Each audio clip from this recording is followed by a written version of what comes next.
নাসিরের আম্মা আসেননি, শুধু ওনার বড় বোন আর তার পরিবার এসেছে। তবে ইউসা আর তুষির চোখ কপালে গিয়ে ঠেকল রোকসানার সাজসজ্জা দেখে। এতদিন ছেঁড়া ফাটা জিন্স আর টপসে দেখে আসা নারী আজ একটা কালো শাড়ি পরেছেন, চুলটা খোলা, মুখে ভারী সাজ। ইউসা ফিসফিস করে বলল, ফুফিকে দেখেছো তুষি?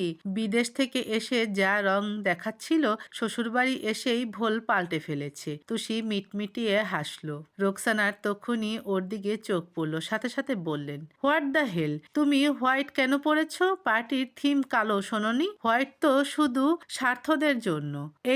এই ভয়টাই পাচ্ছিল তুষি। মুখ কাচুমাচু করে ও ইউসাকে দেখলো। সে বলল, মেজো ভাইয়াও তো কালো স্যুট পরেছে ফুফি। সেটা পরের কথা। তুষি কেন থিম অনুযায়ী ড্রেস পরেনি? তোমার মা দেখেনি এসব? কোথায় কোথায় ছোট ভাবি কোথায়? তুষির ভেতরটা গনগন করে উঠল। এরপর ওর জন্য মা কথা শুনবেন নাকি? ভুল তো ওর মায়ের নয়। তুষি এইবার স্পষ্টভাবে বুঝলো স্বার্থর ওকে এই গাউন দেওয়ার মানে। এখন মা কথা শোনাচ্ছে, এরপর মেয়ে শোনাবে, একে একে সবাই শোনাবে। সেই জন্য বুঝি ইচ্ছে করে এমন করলেন উনি? নিজে সারাদিন অপমান করে হয় না, এখন ইনিয়ে বিনিয়ে লোক ভাড়া করেছে। তোমার মা তুষিকে কথা শোনাচ্ছেন, যাও। আইরিন অবাক হয়ে বলল, আমি গিয়ে কি করব? গিয়ে বলবে তুষিকে সাদা গাউন পরতে তুমি বলেছ। আইরিন আকাশ থেকে পড়ল, কি? আমি পারবো না, স্বার্থ বলল। তাহলে আমি এখনই পার্টি রেখে বেরিয়ে যাব। তখন যে বেজ্জতিটা তোমাদের হবে, আই থিঙ্ক সেটা হজম করতে পারবে। আপনি আমাকে ব্ল্যাকমেল করছেন স্বার্থ ভাই? করছি আইরিন, তুমি তো জেনে শুনেই ব্ল্যাকমেল হচ্ছ। আমাদের মধ্যে কিন্তু কোনো লুকোচুরি নেই। যাবে কি না সেটা বলো। আইরিন উঠে দাঁড়ালো, যাচ্ছি। রেহনুমা ডাক শুনে এসে দাঁড়ালেন। কিছু বুঝতে না পেরে বললেন, কি হয়েছে রোকসানা? এভাবে ডাকছো কেন? ভাবি প্লিজ, এখানে অন্তত সানা বলে ডাকো। আর তোমার মেয়ে? তক্ষুনি আইরিন এসে দাঁড়ালো, ছটফটিয়ে বলল, মাম্মাম মাম্মাম, তুষির দোষ নেই, ওকে হোয়াইট গাউন আমি দিয়েছিলাম। রোকসানা অবাক হয়ে বললেন, কি বলছো কিউটি তুমি? কিন্তু কেন? এটা তো তুমি তোমাদের জন্য স্পেশাল থিম করলে। তুষি তাজ্জব হলো, চোখটা ঝাপটালো দুবার। ইউসা রেহনুমা দুজনেই ভীষণ চমকে গেলেন। আইরিন কিছু দেবে তুষিকে? আইরিন বলল, স্বার্থভাই তো হোয়াইট স্যুট পরবে না বলেছিলেন, ভাবলাম আমি একা হোয়াইট পরে ঘুরবো, তাই একটা গাউনের পিস তুষির জন্য পাঠিয়ে দিয়েছিলাম। কি তুষি, নিশ্চয়ই তোমার খুব পছন্দ হয়েছিল। হবেই তো, আমাদের দুজনের পছন্দই তো এক। শেষ লাইন চিবিয়ে চিবিয়ে বলল মেয়েটা। তুষি স্তব্ধের ন্যায় চেয়ে রইল। রোকসানা আর কথা বাড়ালেন না, কিন্তু মুখ দেখে বোঝা গেল মেয়ের কাজে বেজায় চটেছেন তিনি। ইউসা হা করে বলল, এই ড্রেস তোমাকে আইরিন আপু দিয়েছে তুষি? আমাকে বললে না কেন? তুষি নিজেরই সব প্যাচ বেঁধে গেল। ওই চিরকুটে তো স্বার্থর মতো কারো লেখা ছিল সব। স্বার্থ সেই এই চোর ডাক, সেজন্যই তো এত অভিমান সত্ত্বেও আজ বেহায়া বনে গিয়েছিল মেয়েটা। এসব তবে ওনার দেয়া ছিল না? আইরিন কি ওনার নাম করে পাঠিয়ে মজা নিয়েছিল? কিন্তু ওর বিছানার ওপর কিভাবে রাখবে? ডাইনিটা তো বাড়িতেই ছিল না। তুষি আর ভাবতে পারলো না, মাথা এলোমেলো হয়ে গেল। আজ যদি কেউ এই মুহূর্তে ওকে একটা জাদুর কাঠি দিয়ে বলতো ও কি চায়, তুষি নির্ঘাত ওর সেই আগের জীবন ফেরত চাইতো আবার সেই বস্তির চোর হয়ে থাকতে। এই অশান্তি, এই যন্ত্রণা, এই মানসিক টানাপোড়েনে আর সহ্য হচ্ছে না, আর না। জামিল পার্টিতে এসেছে মাত্র, সোজা এসে এখানেই ভিড়ল।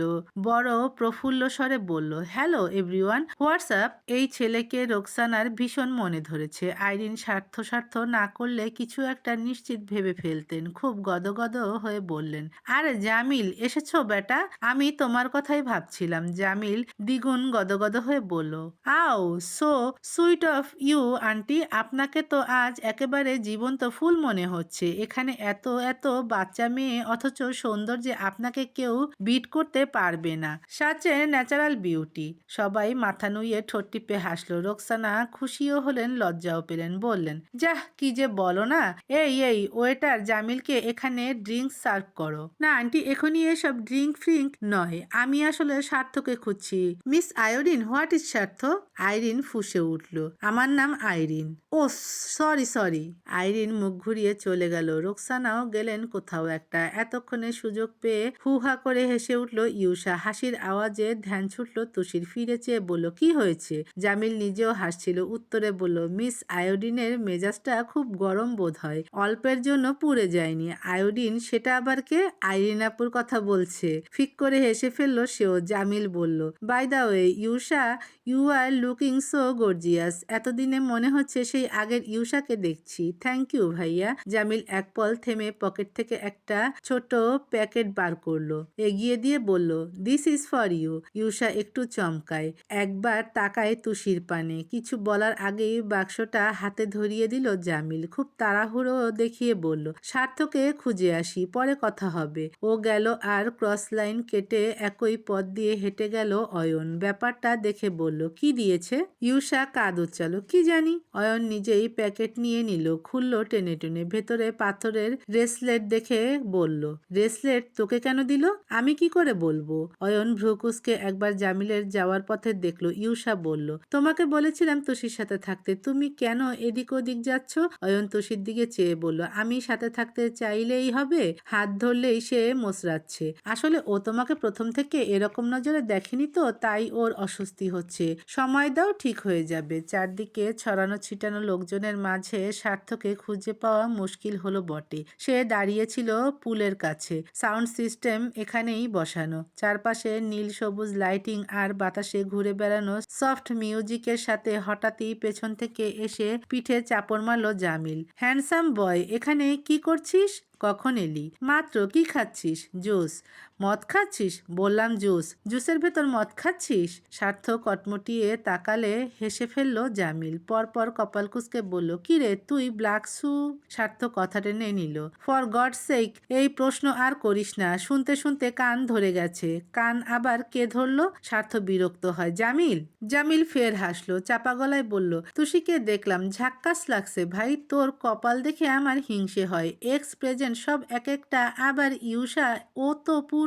মাঝপথেই স্বার্থ কড়া গলায় বলল, ভুলেও আমার বোনের দিকে নজর দিবি না জামিল। আমি কিন্তু তোকে খুব ভালো করে চিনি। তোর বোন বোন, আর অন্যের বোন বোন নয়। তুই যে ইউসার বোনের দিকে নজর দিয়ে রেখেছিস তার বেলা। বেচারি তুষি নিজের স্বামীর শ্বশুর বাড়ির পার্টি দেখতে এসেছে। এই কপাল আমার শত্রুরও না হোক, তবে তোর হোক। স্বার্থ কিছু বলতে গেলেই অয়ন এসে দাঁড়ালো। থেমে গেল ওরা। ভাইয়া তোমাকে খুঁজছে সবাই। এখন কেক কাটা হবে। কিসের কেক? জামিল বলল, কেক তো ডিমের হয়। কেন তুই জানিস না? স্বার্থ রেগে তাকালো। অয়ন হাসলো, বলল, আরে এমনি কাটছে, চলো তো।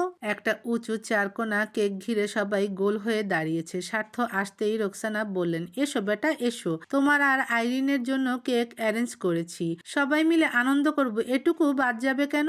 স্বার্থর চেহারায় অঢেল বিরক্তি, যেন না পারছে কিছু বলতে, না পারছে কথা মতো চলতে।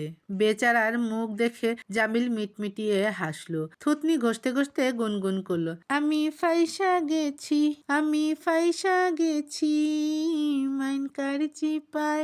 স্বার্থ চোখ রাঙালো, তারপর গিয়ে দাঁড়ালো এক পাশে। ক্ষুরধার দৃষ্টি সাথে সাথে গিয়ে ঠেকলো তুষির ওপর। মেয়েটা হাস্যহীন ঠিকই, তবে ভীষণ স্বাভাবিক একটা মুখ। এই যে একসাথে স্বার্থ আর আইরিন কেক কাটবে, কেকের গায়ে লেখা কাপল টু বি, এসব যেন খুব সাবলীল ব্যাপার স্যাপার। বাকি প্রতিটা মানুষ যেভাবে দাঁড়িয়ে আছে, সেও ঠিক একই রকম ভিড়েছে এখানে। মেয়েটার এই নিষ্প্রহতা, এই নিরুৎসাহিত হাবভাবই স্বার্থ নিতে পারে না। আইরিন ছুরি এগিয়ে দিল, ধরো। তুষির দিকে ক্ষিপ্ত চোখ রেখেই ছুরি সহ আইরিনের হাতের কবজি ধরল সে। পোজ বসালো সেই একই রকম ওর দিকে চেয়ে, অথচ ঠোঁট টেনে হাসলো তুষি। নির্লিপ্ত চোখে বাকিদের সাথে তাল মিলিয়ে হাততালি দিল।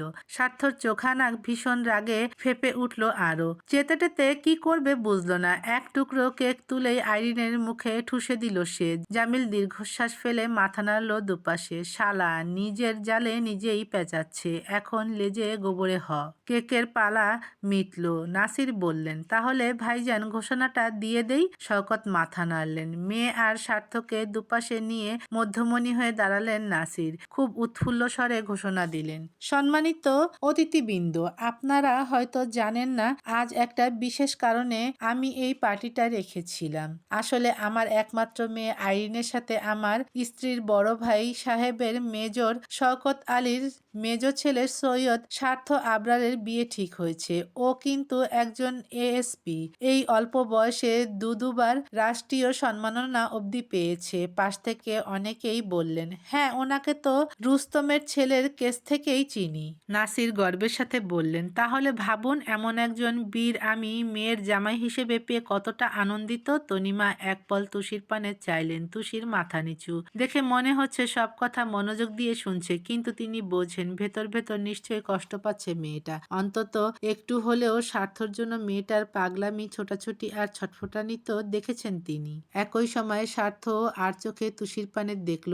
ওই মেদুর চেহারার অন্ধকার দেখে ক্রূর হাসিটা অষ্টপুটে ছুটে এলো অমনি। কষ্ট হচ্ছে? কষ্ট পাও তুষি, কষ্ট পাও। তুমি কষ্ট না পেলে আমি যা চাইছি তা হবে কি করে? তার নজর ফিরল শওকতের আওয়াজে। হঠাৎই হাত বাড়িয়ে ডাকলেন, অয়ন, তুষি এসো, তোমরা দুজনও এসো। তুরন্ত স্বার্থর মুখ কাঠের মতো শক্ত হয়ে গেল। অয়ন তুষি দুজনেই আস্তে ধীরে গিয়ে দাঁড়ালো ওনার পাশে। শওকতের বামে তুষি, ডানে অয়ন। অয়নের পাশে আইরিন, তার পাশে নাসির। নাসিরের অন্য পাশে স্বার্থ ছিল। শওকত বললেন, খুশির খবর কিন্তু একটা নয়, দুটো। আসলে ওই একই দিনেই আমার ছোট ছেলে সৈয়দ অয়ন আবরারের সাথে আমার একমাত্র ভাই সাইফুল ইসলামের ছোট মেয়ে মেহেরিন রহমান তুষির বিয়েও ঠিক করা হয়েছে। আজ আপনাদের উপস্থিতিতেই আমরা আগামী 15ই ডিসেম্বর ওদের এঙ্গেজমেন্টের ডেট ফিক্সড করছি। বুঝতেই পারছেন, দুটো বিয়ে, কাজেই আনন্দও দ্বিগুণ।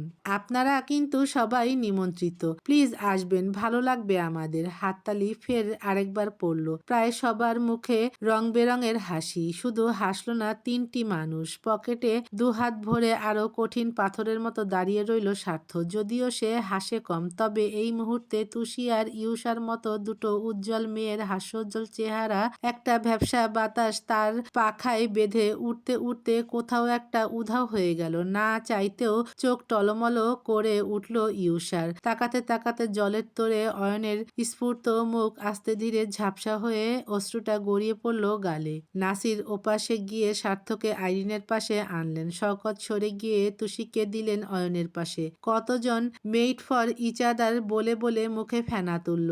আইরিন পারল না আনন্দে লাফিয়ে চড়িয়ে গলে যেতে। রোকসানা মেয়েকে দেখে দেখে তৃপ্তির হাসি টানলেন ঠোঁটে। অয়ন এক ফাঁকে তুষির হাত চেপে ধরল, ফিসফিস করে বলল, ফাইনালি তুষি, ফাইনালি তুমি আমার হচ্ছ। তুষির টু শব্দ নেই। রোবটের মতো চিবুক নামিয়ে রাখলো সে। দ্রুত শ্বাস টানতে টানতে গাউনের এক পাশ এক হাতের মুঠোয় খামচে রাখলো কিছুক্ষণ। তারপর কি ভেবে মাথা তুলে এক পল পাশ ফিরে চাইল। স্বার্থর তীক্ষ্ণ নজর অয়নের ওই হাত থেকে উঠে এসে আস্তে ধীরে এসে পড়ল তার মুখে। পাষণ্ড মানুষটার ভেতর কি হচ্ছিল তুষি জানে না, তবে ওর হৃদয় দুমড়ে উঠল বিকশ কোনো ব্যথায়। বুক তোলপাড় করা কান্নাটা গলায় এসে দাঁড়ালো। জমতে জমতে ওরা স্রোতের প্রতিকূলে ভাসতে ভাসতে বলল, তুমি যাকে ভালোবাসো, স্নানের ঘরে বাষ্পে ভাসো, তার জীবনে ঝড়। তোমার কথার শব্দ দূষণ, তোমার গলার স্বর, আমার দরজায় খিল দিয়েছি, আমার দারুণ জ্বর। তুমি অন্য কারো সঙ্গে বেঁধো ঘর, তুমি অন্য কারো সঙ্গে বেঁধো ঘর।